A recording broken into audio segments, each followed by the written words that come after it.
આ તરફ વિરમગામમાં મેળામાં દુર્ઘટના સર્જાઈ ને ત્યારબાદ હવે મેળાને સ્થગિત કરાયો છે। લોકમેળાનો પરવાનો અત્યારે રદ કરવામાં આવ્યો છે। નાયબ કલેક્ટર દ્વારા આ મેળાને અત્યારે સ્થગિત કરી દેવામાં આવ્યો છે। સંદેશ ન્યૂઝ પર એ લાપરવાહીના દ્રશ્યો પણ અમે બતાવ્યા હતા, પરંતુ ત્યારબાદ તંત્ર દ્વારા મેળાને બંધ કરાયો છે।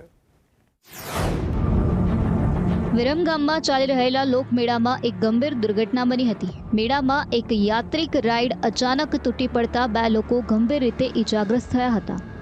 ઈજાગ્રસ્તોને સારવાર માટે હોસ્પિટલ ખસેડવામાં આવ્યા હતા। દુર્ઘટનાના સમાચાર વાયુ વેગે પ્રસરતા લોકોમાં ચિંતા અને ભયનો માહોલ ફેલાઈ ગયો। આ ઘટના અંગે સંદેશ ન્યૂઝના અહેવાલ બાદ વહીવટીતંત્ર સફાળું જાગ્યું છે। નાયબ કલેક્ટર દ્વારા તાત્કાલિક હુકમ જારી કરીને વિરમગામમાં ચાલી રહેલા 3 લોકમેળાનો પરવાનો સ્થગિત કરી દેવામાં આવ્યો છે। આ પગલાંને કારણે મેળાની વધુ પ્રવૃત્તિઓ પર રોક લાગી ગઈ છે, જેનાથી ભવિષ્યમાં આવી કોઈ ઘટના ન બને તે સુનિશ્ચિત થઈ શકે।